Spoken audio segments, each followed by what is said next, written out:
Azo amada yena bela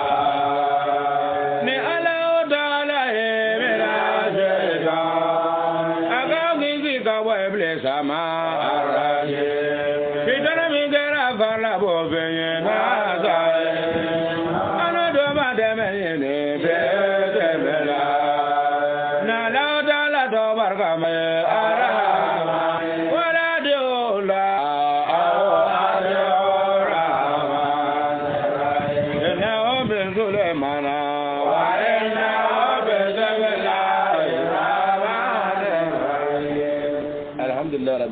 yana mitane tafsiri an keni ko ka shitana gben ka boy ambe ala tando ka ala barakala la selif fladron oti kuma janye yana mitane tafsiri komu kunu anga hommage ke jogo mena an karmo sai tokora yakubu watara tokora akke kunye la nyini ye mune sabu anga ambe niveau mena ne kon ne bi niveau mena bi alla dana telephone ci ko mu ngawe bi ta ma tele kono kanga mo sege ni wele ni ko chara donc anga droit mi ya ye akaka anga jabe globalement ko so anya jabe globalement note critiquer le côté fen wara côté aflana ko manti ya fo chumu na fara aka karamo kati fenyi na awfe anga père fondateur ala ka shi ani kene ya dama aka kungo amadesha koro ala yere kana desha koro ati fenyi na anfe an del nan ko la mun biya ne ma fa yo ngone akaka ne ka ole yira wala ina fanya fa to mina sango san d'habitude am del ka to ka ke nyina ta confinement amma se ka nyongo so fungo ejuma na ka kuma fo na ka nga funtige am del ka kete ni sungalo dona amba ke nyonga fi sabila dorme munga tanta binanani ni mi yere ka wa kele so munga wa munga so mi yere ka hal keme so ibadi amba fara yonga na benamima amba chika dama kwa ka dugo kanje aka sukoro songo ne aka ji songo d'habitude am del ka ke bon le blanc re akuma bla ne ra ko ne afoya aka ja semaine gele mbi sanga le tunya na nga ya kuma bla groupe kan abi place aba wet le nan bobi donc o hakili jigilo ka fo ina amumbiya na wula a ka ba ke so na balo latifu be le blanc re be Ousmane be on min se ka ke mi ka di ay ni ni na fara na tara shankar mo fe na idugo mi ke ambele ba so roke ika bara mi gaito le so man amila salihan fali nafsi wa man asafa alayha sharia do ya fanya na ko fanga ale ka kiden deme an ya katla ka fo ko nya deme an ma deme ko ngala ra fali ala ya deme donc an ga deme to foyi ka an yale yira no te amuna fara nyonga ya na tiara to to atna te wa mga wa tanga koy mo min do ka abu mo mun dimina daraka so gbansa mo wa bi sa wa bi nan bo journée kono aka dépense ya doga to tina jiga to 300,000 kan anga wata mo be wa mu ngam se ka munyo ye san kono wa mu aw munyo ye donc hakili jigilo parce que tuma do be o côté ni den wolola e bi den de mo korba boyena ya ka korne no te nana na ele bugo lo na so daga boki ba kala mo korba bora e mo korba boyena abele bugo kura e tuguni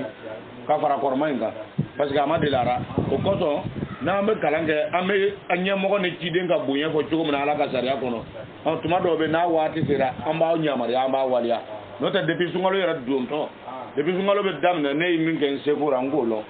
ngani ko mfana willa mfana ka minda ngolo so ne min ken sekura abine ma wajibi nga karmo ko lo mfalo mai me ka yira aw fana ko so anya mba ase ka kuma la o chugo na aka sika famu mimbe no te anya rabi retard ka ta ba ke nun confinement ngol no te sungalo yara ma banga ba be me ta amtara atlanjera ka ba al bila ma se ka pinge bo akon te kadine re fani ni fa atikadine re fana ye na ma desere fi antika kanga be confirmer ka ba ya sinike parce que akon fora groupe da ama fo mo ya sinike ni min be anga se ka tikadi o ma otuma am fana ka se ka anga dugo so abu dugo ka sungalo ngono adobe chama amba nyine abu dugo mu kala ko mina nyi dugo mu nabo kala ko mina an yeraw ala ta na ba su ya ka donc ni la seli flalebe ka se ka fo le blanc les mi secrétaire de l'information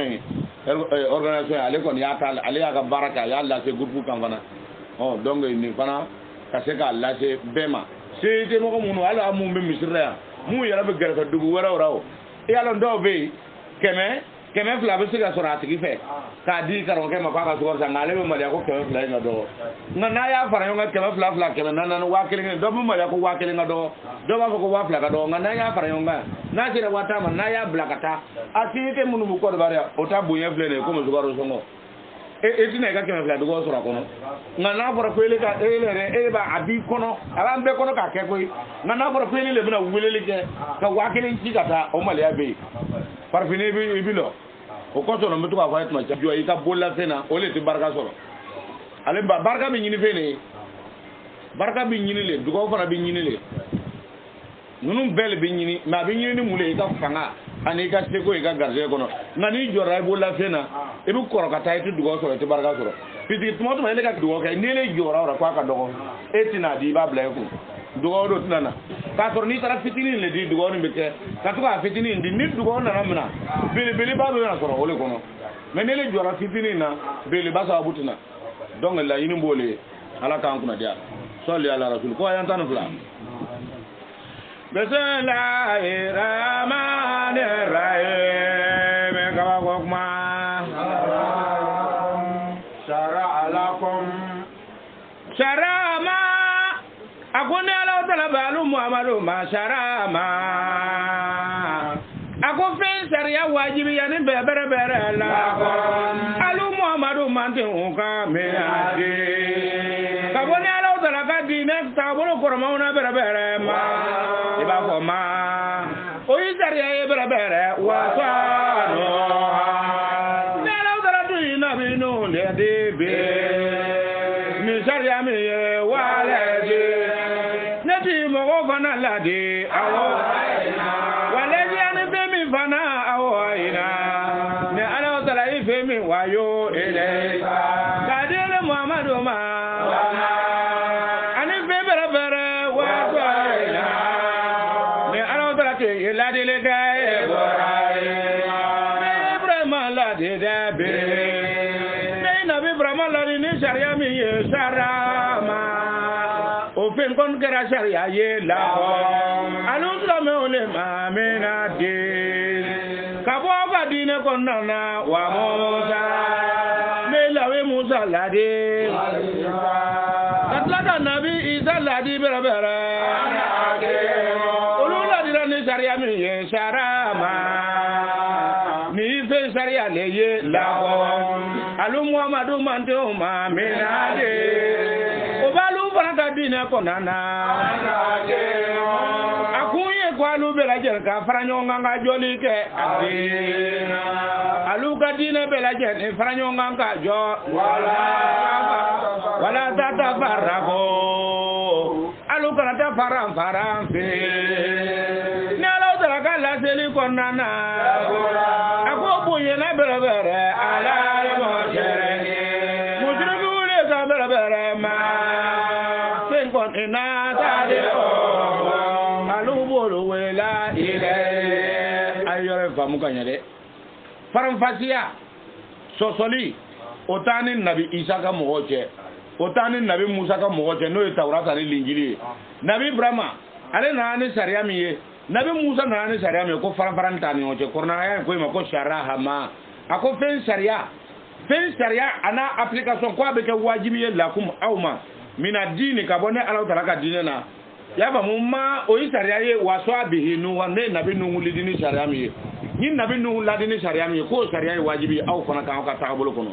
y'a faamu wa lɛji ale ni fɛn donc ni bana nabi nuhu nun ka ladiri la kɔrɔnan tɛ kɛ wajibi ye i ma o kosɔn a kɔnna ka na ni fɔlɔfɔlɔmɔgɔw ye fɔlɔ ka sɔrɔ ka na ni ko wa lɛji fɛn fana bɛ sɔrɔ ka kɛ wajibi ye aw hayi n'a yɛlɛ kan ni min wayu ka d'i ma nabi nuhu nun ta tɛmɛnen kɔ donc kɔrɔnan bɛ sɔrɔ ka kɛ wajibi ye i ma donc n'i ma sɔn olu ka taa sira la e sen tɛ kɔrɔnan fana na d'accord a ko wa ma ale ni fɛn sariya b'e kan waso in n'a bihi ibrahima n tun ye nabi ibrahima ladi ni sariya min ye o sariya kelen bɛ aw muhamadu mantenw kan wa musa ne ye musa ladi ni sariya min ye o sariya kelen bɛ aw mantenw kan wa isa tɛ ladira ni sariya min ye k'o sariya kelen bɛ wajibi ye aw silamɛw kan mais mun y'a to ala y'a fɔ k'a bɛɛ kelen a kun ye ko an akimu diina pour que aw ka se ka diinɛ fara ɲɔgɔn kan ka diinɛ jɔ k'a kɛ kelen wala tatafarraqu fihi aw kana taa faran-faran ni ala ka kofɔli la ala ka ɲɛfɔli aw kana faran-faran o kɔnɔna na de a ko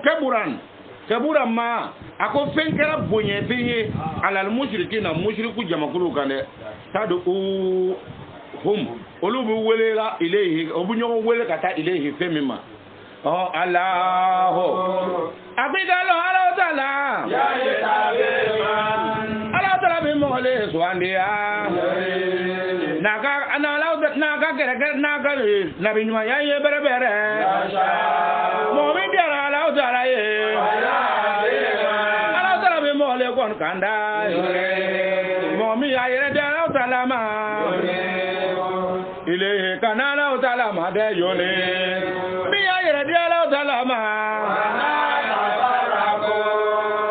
ako alu kitabu tigu islami alu ma faran-faran masih berbeda walu ya do bente na berbeda ja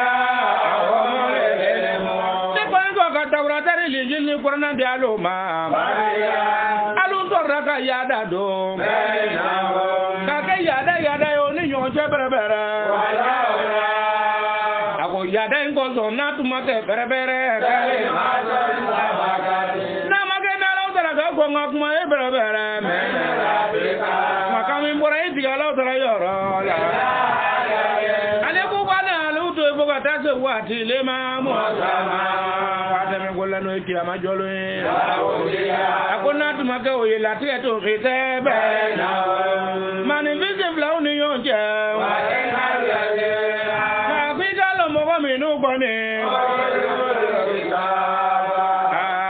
Oresul kitaba ako mumuna kitabu jenta lu ko bere kitabu di baganu nu temeni ko ana to lu mi to se atgalela ala dara ka kumbe nyo ya se atgala kabo ko nyina ako Muhammadu abe hakika abo juba ne la faade ele ka mo we ni li ala da ka liburu ye wasake ngai yere kun fana ka lembere bere ina bo nyamisi o mesa ala da yele nyamaria wala ta bia edra da zonga togo awa mani bi unga ni zo go bere ako yere di Muhammadu ko le maniara Muhammadu le maniara ni bene ye ala tara libru jige me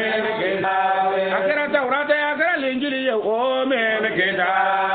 ala tara Quran ye me keda ala se do ba kitabu ko nana wa o me Muhammadu nya mariara de abone Muhammadu ko katle be na bo tigi wara ni nyoje Allah abigalo Allah taala Allah taala lele Muhammadu tigi wara boko alele ya au fana tigi berbere Allah Qur'an ba ko ni wajibi ya ni be o barajibi bi anuma au Injil na ka Taurat bara ko ni o barabi di auma manga misen sosoli ni kuma misen kono madaga bena ne Muhammadu nalu che wa bena ko otita anu kon ne nalu kon ije Allah ismu mangolo Afrika la la sala ala tara nata ka foli ka bena anata fembe la jen ka kwano ni yonje akalon ko ne nalu bela jen be ko sege ma akigalo mo minu mo bi songa tu ka sosolite mo bi sosolite ala odara ka sra ko nana mo bi sosolite fente ni le ko eso jiba ne ala eso jiba ho ja do eso jiba ako jabi ni ko nkeni me lawo anga ko ka jabi ka le fira mo e bere bere akwita lo oluka dalu ko ni da oluka dalu kera o ka ma ko nye fe ye ako ka dalu kra ta che fe o ti ala tara yoro wa ala tara ko dimini be ale olumo no goro ako jangata be mala ngoro nunu ye berabere ya famu ako ale ala tara Muhammadu kumana ako balizalika fadu wasakim kama umirta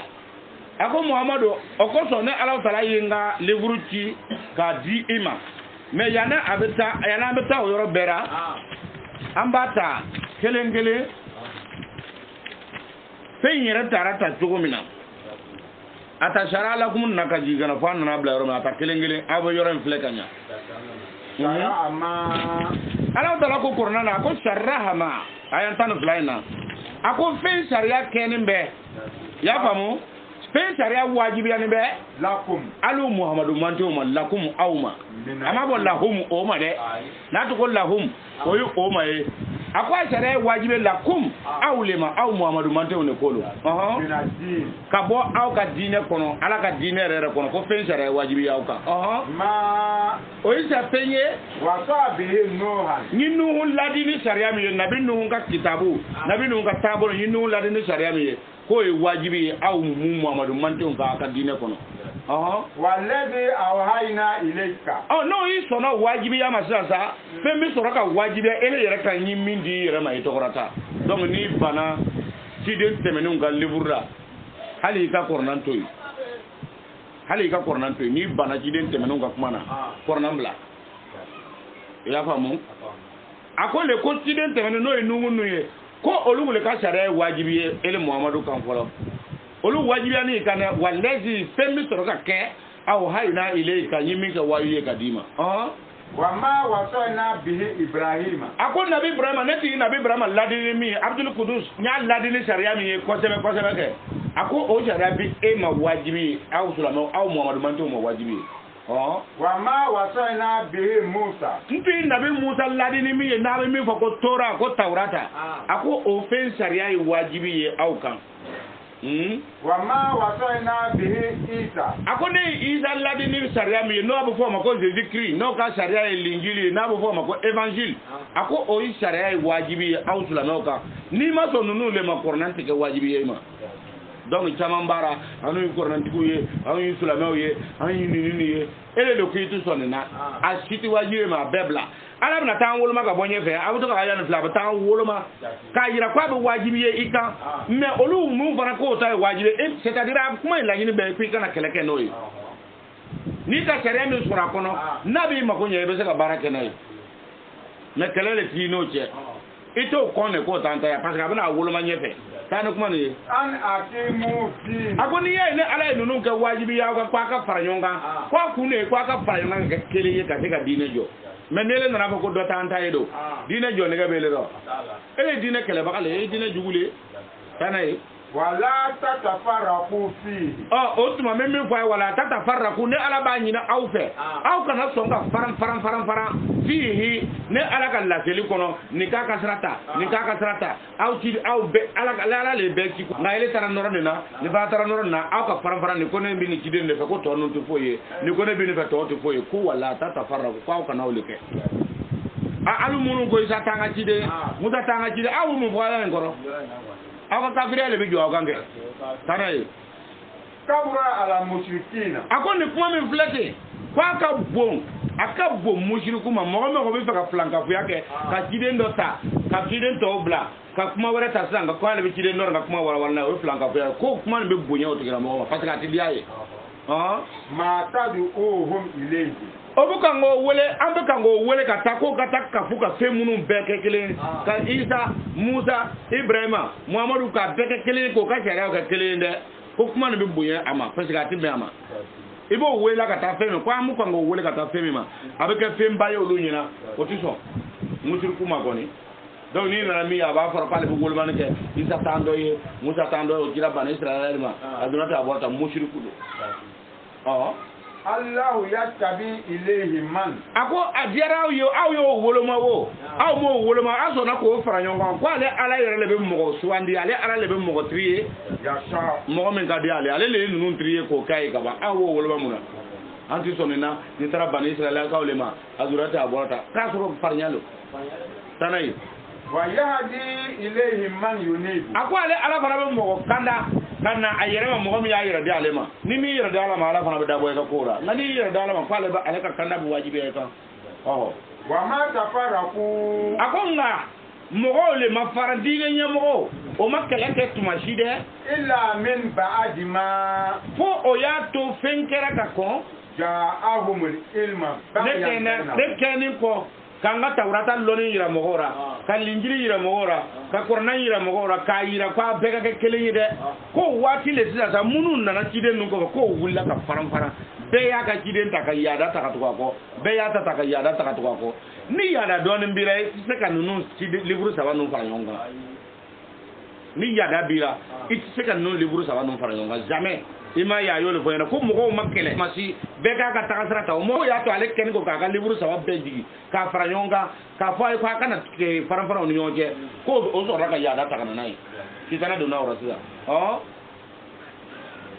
walau la kalimatu sabaka o ko inkeni ka fo ni tanga chidenye ala dimina de ala ko na tuma ke ale ala ko na ka laidu ta depuis nuhuye kuma kormas kalimatu sabaka kuma min sabati no ka ko ale ko nuhu man ti dia halaki tuguni aw nana faram ni tantai ko na tuma ke ale ala ko na ka kuma do ale mu ga min rabbika ni kuma kan tuma bo ale ala yere yoro ale ka horondara do ila ajalil musamma na tuma ke ale le konti dia halaki tuguni na aw kono kiyama jolo mu soro ka mo sara mun kan do janeme na mun kan do arjina mun o ke na tuma ke ne ala ko na ko fodo la fudiya bainahu a dia wuli tu sama donc ni na mo mun soro mo mun bara isa tanga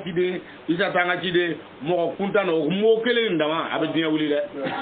ab mo kele ndama abe balawo jigi jamana kan hande dia be ma wuli abe jamana mina ka kufa fo abe balawo jigi jamana kan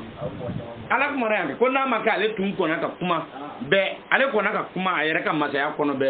kuma mi fle ne mo fete ni tanga cide ni tanta ni ko la fudiya bainahum qala ala tibil la teke aw ni nyonje ka aw bla nyona bi nyon faka ala ta kunno nabi musa ka mo de la ka nyon ke o olu de la ka nyon ke o kata noro e to be samiriura ka musa toy musa tani subina na obo feka ke ni ko musa tolu ta kide musa tara ko musa ala ta kide ne o lu yere samiruta fa ake ko ale rabe mangamme o ka joro feka fo lu musa nana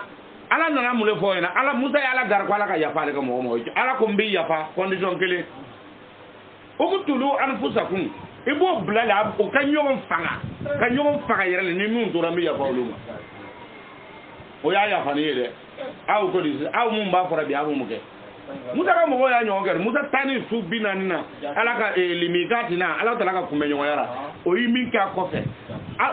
musa nana musa yala dar ka defe ko ala ka yafa ala ko comme nene ele teriam kuma o kuma ko so mena yafa o ma me fo o dama mo warati bo wala kana o fa de aw afoy ka jema ko o dama o ka nyo o yimu o ka murta tere kelen kuturu kele walma tle saba kele walma seben kelen kele o bi nyo fagale hal na to tro mo ke mi to ka yafa no ma ama nyo faga jolu bon pala ti yafa mais an be de longo lo anga karamo ko tara isa taw tay nabi musa taw tay o ma ci aluma muhammadu ne ci ka so ni nabi isa tay ni musa tay muhammadu ti tay ama fole ko wa anzalna ilayka alkitaba litahkuma baina nasi bima araka Allah ole ma fo yira ko ni kitabu di gadima pour que ka siti mo on yonte iyayi jogumna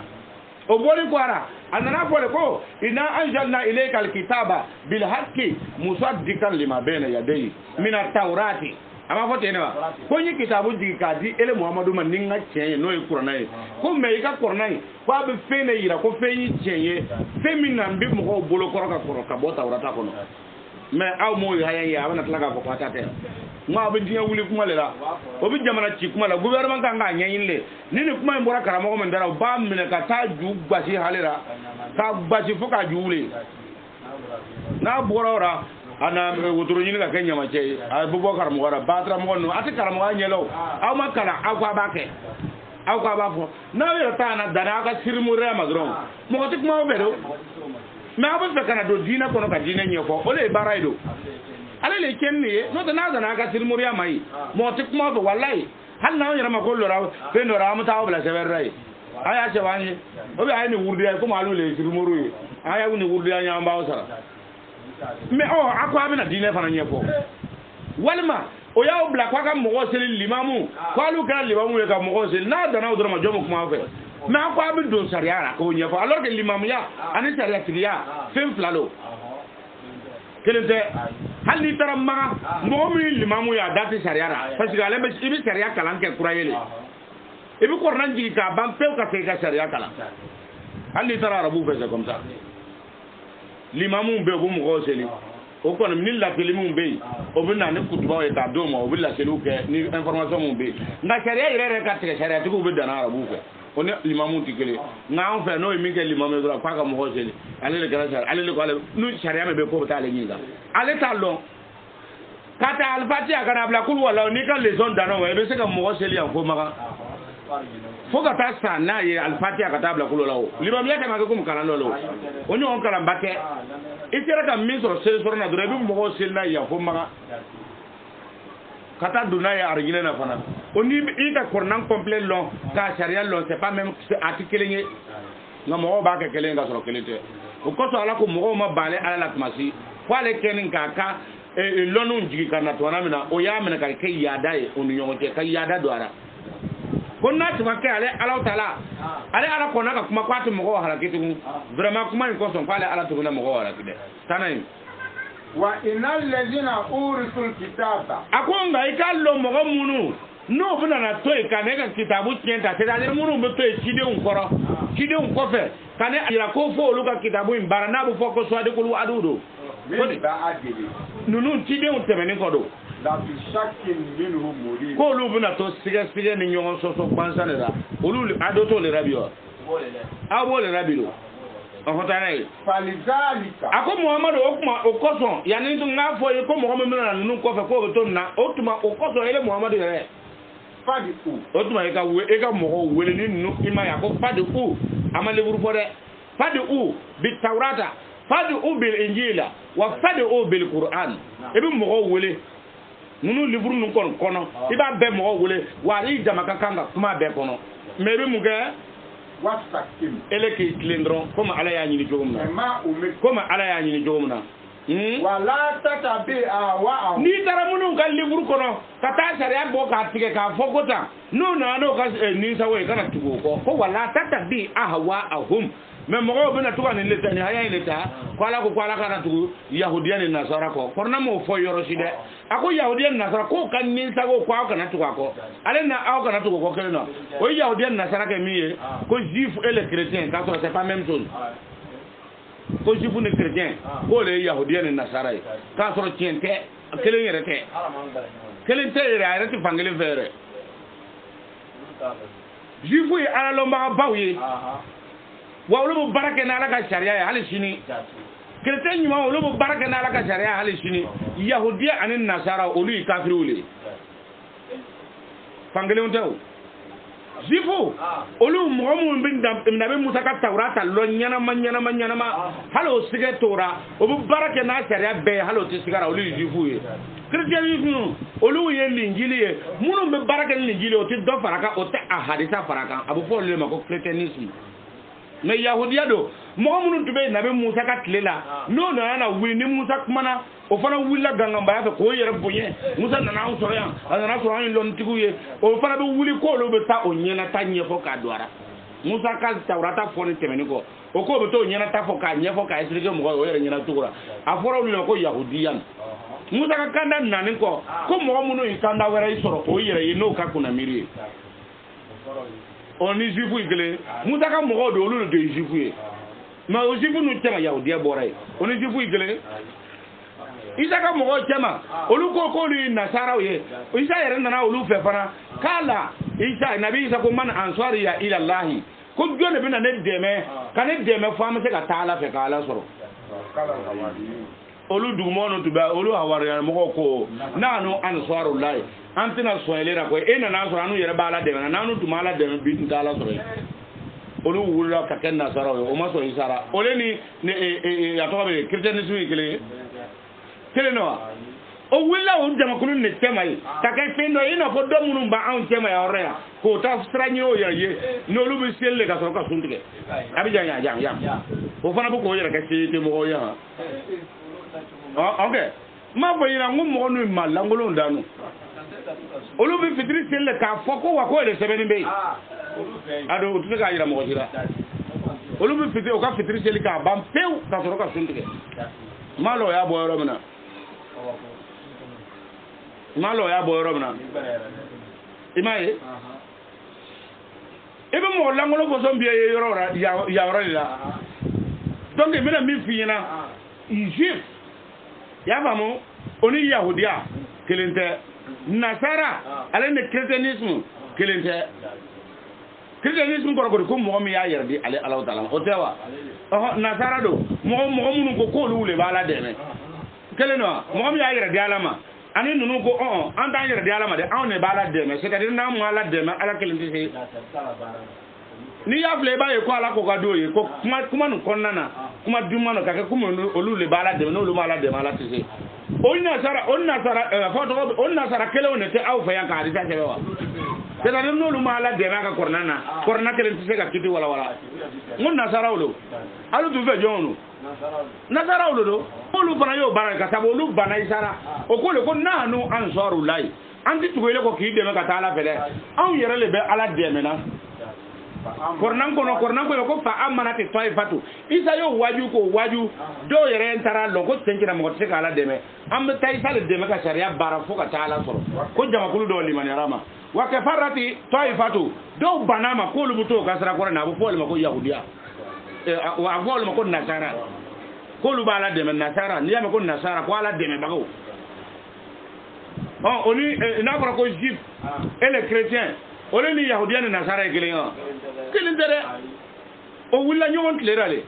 ni ka opposant yoro c'est que atoko bedi lo ale sou le be munu mbi pouvoir ka lo le be o ko no opposant mena no te mo te pouvoir ka e ka wul kana te opposant e jone ka opposant ala ka foko ja'alna li kulli nabiyyin aduwwan shayatin al-jinn wal insi olu fana ka shayatin al-insi le benanu numa abena otlema ale no lu kelentere awuda mo manambiri mo nyene ko na fara ko yahudiyan nasara ko le juif ne chrétien kelentere na fara yahudiya juifu gat juifu le tout yahudiya bena lu tlema o yo ladi ka de so mason o tora yahudiya ara na fara nasara chrétien bena otlema nabi saka tle o yo ladi ka de se pepe o mason o lu tora ko lu to nasara yanna abena tle kelema atu tlenga tiens fo moyele abe fe kana nunu le toje wallahi fen ni to hal ko nan ni taraf la en français yaoudien na sara bioro no ba ko les juifs et les chrétiens o yo le fo ni na ka tro ko yaoudien ni nasara juif obidano chrétien obidano ay sawarde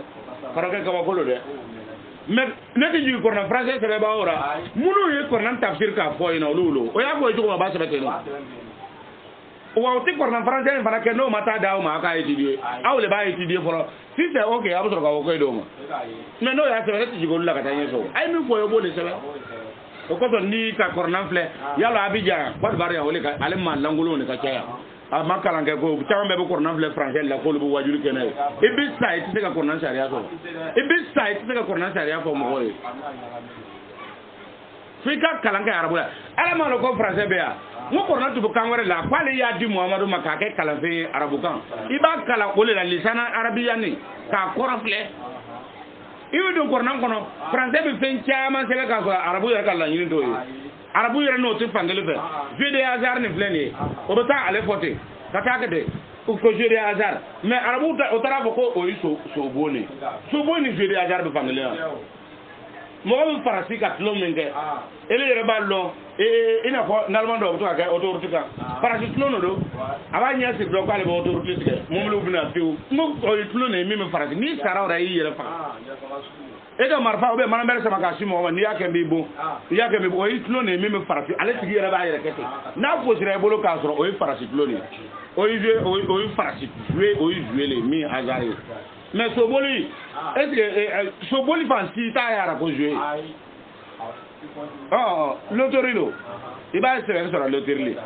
bon au lieu de le faire quand français ben la droit ça c'est un pari jouer c'est pas un jeu ce jeu fancy tu jouer yara na tu ko so jouer ma ne fi dalu were ma bon mais ne dalu ne taye o ko da were yala ni tal ni kon tale arabe tulo nga fe kuma nawo kasi nga tabarka so do so boldo ko o kuma mlo ina wal kamru wal maisir wal ansa wal ajlam tulo nga fe bolla fe munu be fe nga bo kuma la atara yele maka so do akoro so tara do moke o moke ora abu mo nal ma fo so ne ti atike wi ado ne wa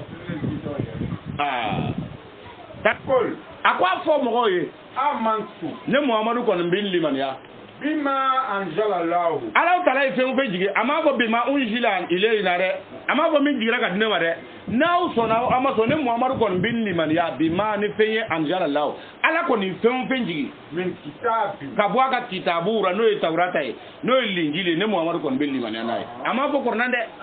akwale bin liman ne ala ka jigili fe une ala do ko kornan kon ina anjal na tawrata fiha hudan wa nurun yahkumu bi annabiyuna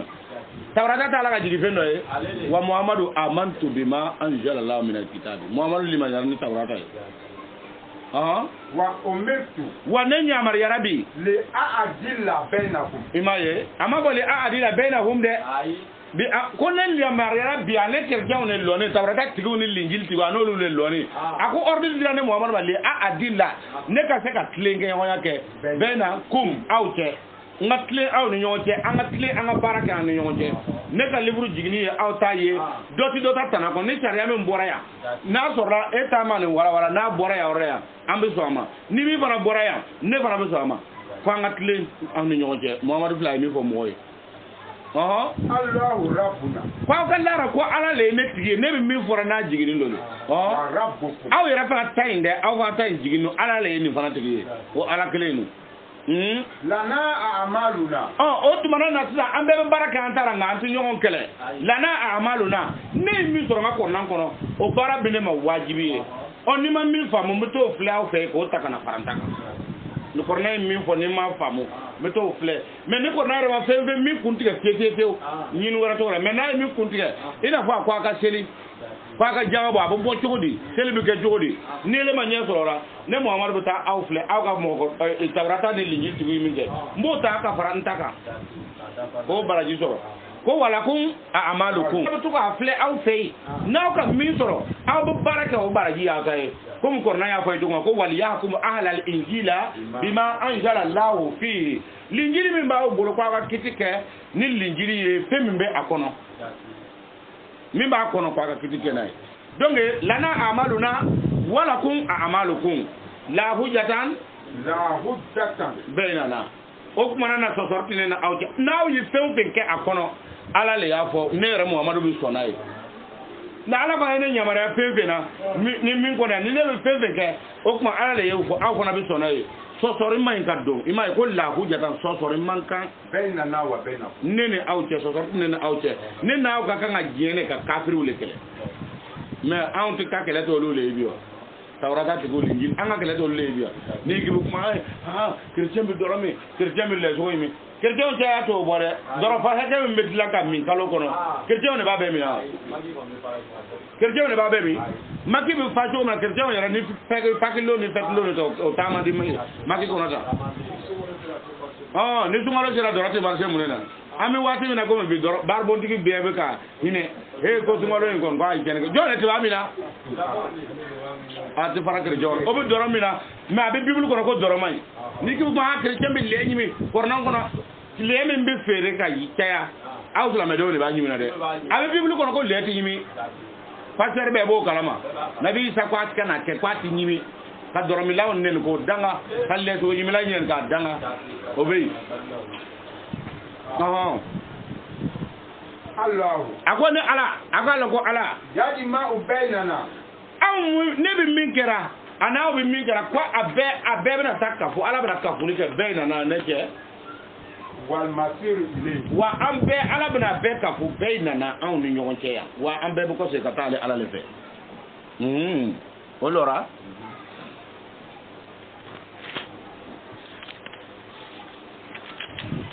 an ta dɔɔni ayi ayi joli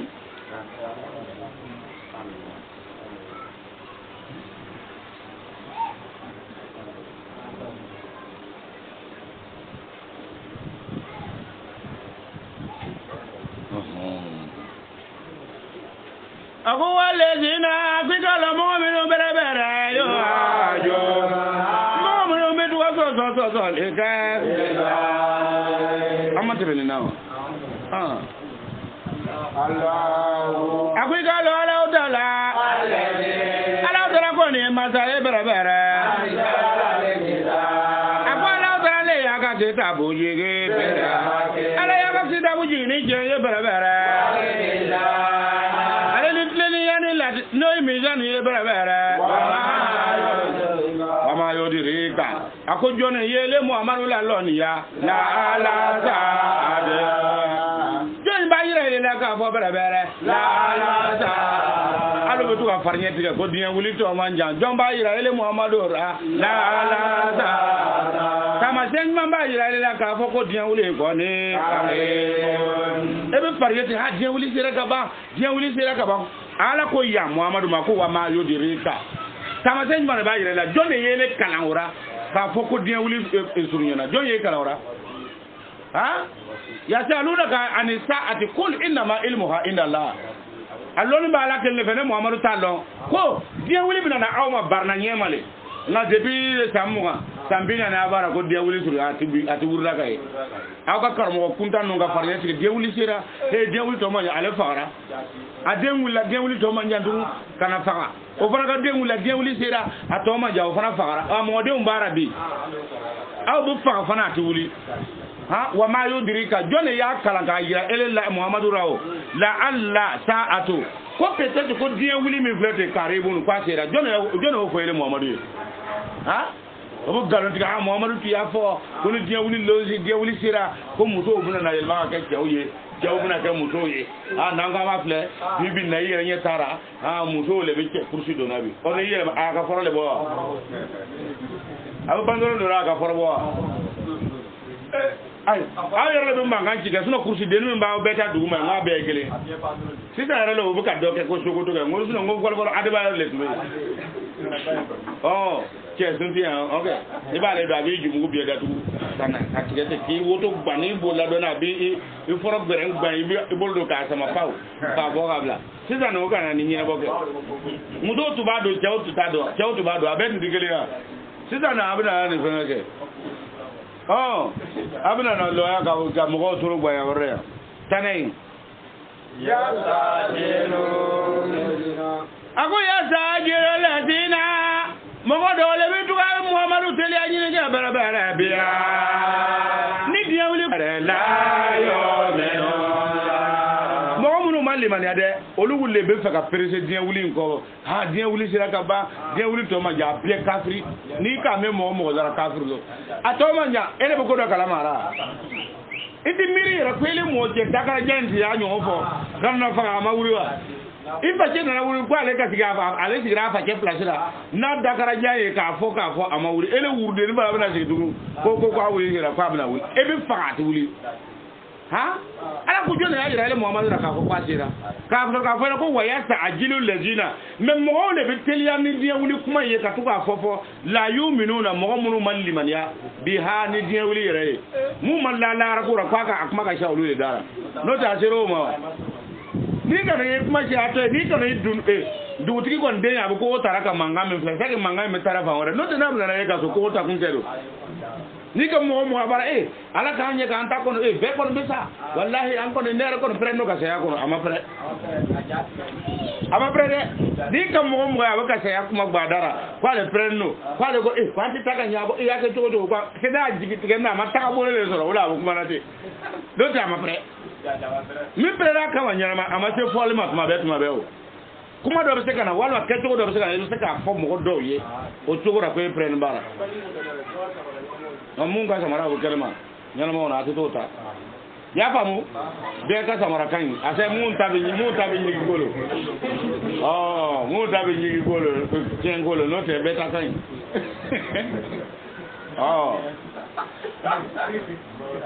oh no te ni ko mun ta kan ko ga ta an je ma na mun ma wulo ba ya kwa no tale mai an biye ta kan mun tabi ni ka tien olu lo golo ya famu don ala ka sariya be tini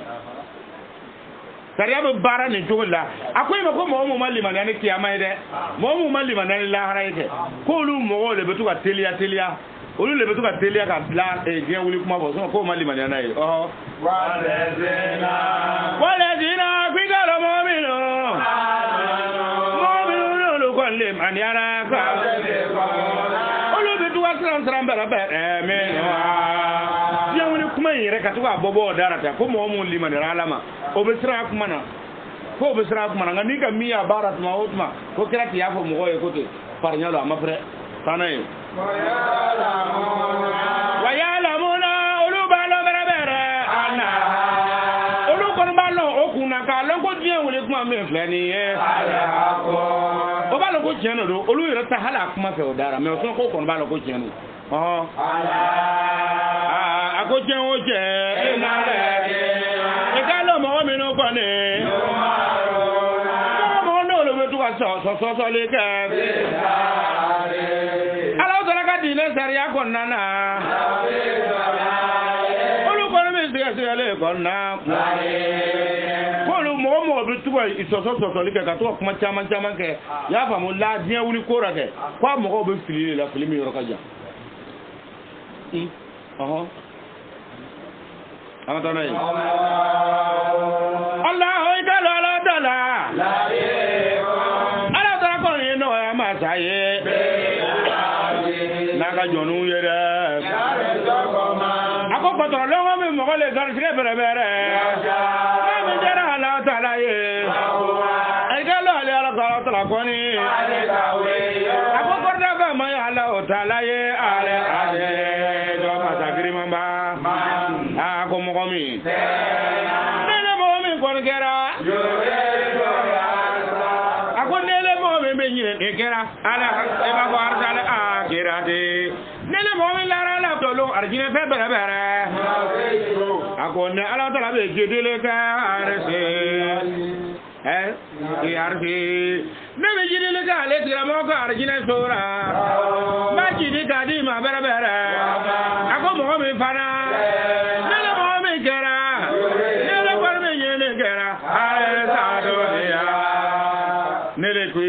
nyina itala fede olu mutugo ko ina ngwa chama mbi aw ba fora dale ra ko abe war nyina ansima war nyini folo ala ko mo flale foyo ele ko bi war nyina o ebele ko min shere o bi sega nye to nyuma ebe sega strap la tama ba ko no jubu farane de ele ko bi war nyina e ko bi shere ebele ko ha ko foyle bi na tama ha ni do tara ma ko ray ko gana mo to yo e do ko bi war nyina e de kerenu war be sega sorti to yo ma ke abu war mi yere lo ko war tigu ya sega sorti to yo ma ke awle be to ka fo e ko war ba fe kwa kaya mum baraka fa wala to ka fa ko teni mo ko ndamba kwa li do mo nyina fe kwa ba tege ka sarara o do mo ko ndale bo ibi num be jati ne ba fla jogodi o ko so na ba fara nyina ko ni mo me ko bi la hara nyini o ko la hara ale ala ba jidi ka dina ibi sigino le ibi se mo dina ni mo me fara ko ibi die nyini na do no de e do tna die be so ra iti die be so da ko no de ne bi adi ele ma bere me mi do di ma ka bo ara ida be so me ne ke bi la hara nyina do ni tra hara nyina so ya be so wa ma min nasibin akoti yini ba ko ni ikalo ni yoro fo ma ke bere ni yoro fo jale tiramo oye bere ele ko bi di na ko bi sere kuma kele no akona tuwa kuma no nya ango mi war nyina bi kolo na la ma fleka warde ama hey para mo ora de ala ti ya ko war ba le ko ba dira mo ma eti war yoro lo war kan ga soro yoro na bo re tagay ala ma ko war ba le fele akuni na le fe ko ale ala be kuna dia dima ka garjiga fa ni war ti kele inde do be war ba fe garjiga tara na tara ko ba bolo do ko kura o jene no nga ka war kon kene ka ko mo ko peska aya nyini fangale la garjiga bolo ala ka garjiga mune ala be fem ko garjiga muso bora dembora kene ya bora ole garjiga no te war ni garjiga ke ati fangale na yere e ka sigi banu pele garjiga kay o ka ko e garjiga kay no e ka sigi banu war kana boy ka so e garjiga kana nye jojo be ta ko dele ke ka so war donc war ni garjiga te fangale fe ala ka garjiga dita o ni garjiga kene lo ni garjiga kene no karon ke e be muso nyini fo ka ta de se ta so muso le garjiga do ima ya hal karamo go balon mum biya balon no ko ka na kula ala to wurdi na ka kan amna muso le bina ala be muso le sama kan yesi ma kolo ni pewra kele na dro ale le fare warra mais ni yere mina ra garjiga mina e be femi ni na bina o kala dar mo bal na garjiga la dar ke o be balon karamo go ra ni tlara ko nyawra ka ke kalwaye walma ya ke riyada ni tlara la pew muso le be nyesi ma butu kana biya da yele ga yela ka turu mo ara ka tuka yela ibina na bawlu le da folo ni bana biya turu mana de ibi soro kan ni soro sabu o muso le sitana mo lu le be war nyebe war le sitana fe okay karoge war do fe a garjiga mai muso ba fe war le kama de tal ale yere garjiga ma muso nu sigilo warne ka bandon walma ka bang aka banga bo warne muso nun te ban notita o bata ka tin muso bu do ta ba furu agarde mai ati den woro abu do toro soke ka shini ke ka Washington ke ka America ke ka biye ke ka jamana biye fara nyonga ati den soro agarde tara agarde mai olule ala ka garde tlanu donga kereya o yala ka garde ta aka na sigi garde ko akon be se ka ala wele ala ni do dama me kan na fole kwele ba yalla ko na ala ma fle ka dima abi to ma sakai ni sira bangra war bora ala to worre ala be misir le ra war foyti boya dudur war mi semble goya ni tara bangre ba chama zore ala ka sokono e misidina war le boya na ko rasa ko fi sabillahi mo siti ke do wa fla biye boya mo duduru tanta nga to ati ga boban muduru no ka fla ta fo ka fa ya iti de te de ngwa a war fitini ke nanne wara kasra de bayre be amake nanani te da de bayre be amake nanani te da ko ma o ke nan ndu ma ko plaga fa ko no ko warte ko le kara e ba galo de ko le war dépenser mi sur kasra e binir le di ay pinan ne boka di ko mo ga se ga le ma wala war ko ni war se er dorne sorale ama ko e dia abu galo diga mo se pale botale misir da ta sirra kwa je pensu sungalo su misir ka suntre na ko nyo pale yo nyo ka ire nyefo re ka ko tu ka so ka fa ko ya fe ko ka lisun tira ko aka le wole abu ta wa fa da ma oro fa na ibi e ka ko lo de e do mi ballo ni bu war ni na kanan na misir ra e farka ba mo ora ni be garjiga nyina e be kana misirra kana ala wele ala ba garjiga dima oni warti kele yele do be aka kene warta fe koy me warti go be fe ka fe ga ba ka be do non go warti go be fe ka fe me ke aba ka be non go e garjiga le ni ya tigi ra nyini ga e ma e garjiga ko ni ya calculer aba ko mi na ko nan so ngo mo go ta yoro famu aka jugu de dimanche tara retraite tara congé tara férié tara ni lo mi yɛrɛ feere no contraire dɔw farala sɔngɔ kan o lo ni ko min fɛ k'i y'a feere no dɔw farala sɔngɔ kan o lo o ye kelen ye wa mɔgɔw bɛ baara kɛ k'olu b'o ka nasɔngɔ de a tigi bɛ sara min ta kalo la a n'a bɛ min dépenser a ka lu kɔnɔ o ka ca a ye sara min ta kalo la ye donc garizɛgɛ y'o cogo de i t'a bɔ fan lɔ o kosɔn ala ko ma ko wamani yata kila ya jala o makarajan wa yarzuquhu min haythu la yahtasib e yɛrɛ t'a bɔ yɔrɔ n'o tɛ ele be sara min ta kalo la dɔ bɛ a bɛ 20 ne ta kalo la o bɛ 20 ne ta kalo la nka a ka lu kɔrɔ dépense muso ka bana misɛnw ale ni fɛnw ni dépense n'a ka bon saraw bɛ kalo la a taara wuli 60 e de bɛ 30 ta kalo la o bɛ a taara wuli 40 50 do e yɛrɛ to o cogo lɔn a bɛ na nin cogo in na olu de ye garizigɛw ye n'o tɛ ka wariba kɛ k'a ton fo bɛ taa ele tɔgɔ de wele micro ni radio ra koyi minɛnw de b'i bolo koyi n'o tɛ a ma ko ma garizigɛ de b'i la e garizigɛ man bon mɔgɔ si ta ye do ejere ka fendo ere soro folo femi na be se ka yega yira die latika kono kwa be se ka yira kwa sabati no e yo do soro folo ama mi soro foro bi fe foro ban fe muzo bi fe muzo ban fe wa an yere bi dia be soro anta muzo jugere e to so etara ambe sunogo foka siko na warti ti se ka sunogo ka siko te fa ka panga wuri na ma yeko ona na convocation di ale ma aba yeko so nya le brakele yor la tra do ka ka warmi na ba panga wuri sunogo ba aba flage se le kunu ga sunogo gardige ole ni mi yala fangara oni kungole bina na la gardige min dima abani kenya dima me aka warmi yala fangara kasama ko ke o warmi na ya yala fangara yandon dro ba fo e kana la climatiseur kortu parce que yala ni na o te gardige do so bana ah ko vraiment il faut faire du sport en quelque sport que konote fati seganya ko ko kana dum fefe secret no les choses secret là il faut les faire alors que wartiga dia do yo lule kika jisma toy boisson kika bietoy garder le tinte et la force no de nala oh ala ka fanta era ka ta ke garder mi ka garder pe mununa ayata ra fanta mbolu dum na abana wartiga bana ba soro ah abe tene olu le garder donc fe fla la ba nyaamuna aw gar na misri na ka tuba foko ah ko abu war ñini le de abu war yorlo mo kana ci nga war ñini kuma fo ah hal ne re mi flete ni ne re war ñini na lo ngan atna soro misri dara du boka tale ah ole war ñini no tira ci misri dara nga ko war ñini na do mo war ñini na ah war klana de ala re senti war ko ra kana fo ko fala ka war diawma aba fo ko ala ka gardige daama bana o be se ka kene ya o be se ka muso yo be se ka de ngala ka war diawma ay farala ala senti war ko ra a sentara yere ala senti war ko ra yoro mena aw yere ya dlan ala makuma atlana no nyoche ala so rakana dada ko minga min so ko ga dobo ga diale ma wala gara garbu yo war ko ra o yoro la ni minga dosro ko ga dobo ka di alema adla yoro na atla yoro o yawo yere tayi aw kana ala sendo ale la fiu ala be femen tlan abolo ni nana ka so ala kama abo dima o ko so ayi nu fla bo nyogona ya ko ne mo be be dien laara nyina ko ala taala be laara sra do ikoro ibo nyini bo so me ni bi diele nyina ko ale be do dima ra ma fa bo be dima fa be do dima ayo lo kuina ko be do dima ra ko wano o kera fana ale be do dima o le ra abana ya fam ko wa me ni ko ni do soro illa rafi ya nyini ibi diele nyina illa rafi do soro ko wa ma min nasibin kon ni yoro foyte la ho o tigra mo fil akhira la donc war yin lati la rasul awa abu juma ni na flara ati kuma akuma fle yake ay awa abu diele ni na abu juma ni na flara akuma mo ko kon ni ko bi diele ko le kon mi se ka do dima alna lay wa kele dima ay do dima ke bisa fama do dima boyele girna kan ka takke balike femi ngama e mata aw besoro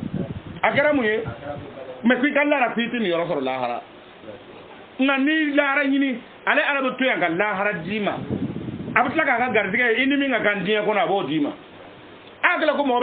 gardige do soro inimi mangawa iba force ka de sa soro ni ay warbe karaba ka soro ale te gardige le kasigi ya wara misir dara ko lebe war nyinna mum bo war nyinna nya bo lu raw o prenno abolu fa wal ba fa ka warta olu le ba nyinna yere wal olu ba fa ka warta wal ma ko lu fa olu karaw e bisigi misir dara hal ni nyina bo laga te be se ngora be pam fu ka boki e wala lo ko lebe war yi war yi ni jita be yina te wala yi ko rebe pam fu ka boki pa ka do galo ko be war nyinna da war yi yoro re kare am suraka o ala dara ya nyinga ako wal ma je nyo wara ken we bere bere la awal ma je nyo wara be kafiru fe wa sharao olu bi se ko ka sharia no ka ta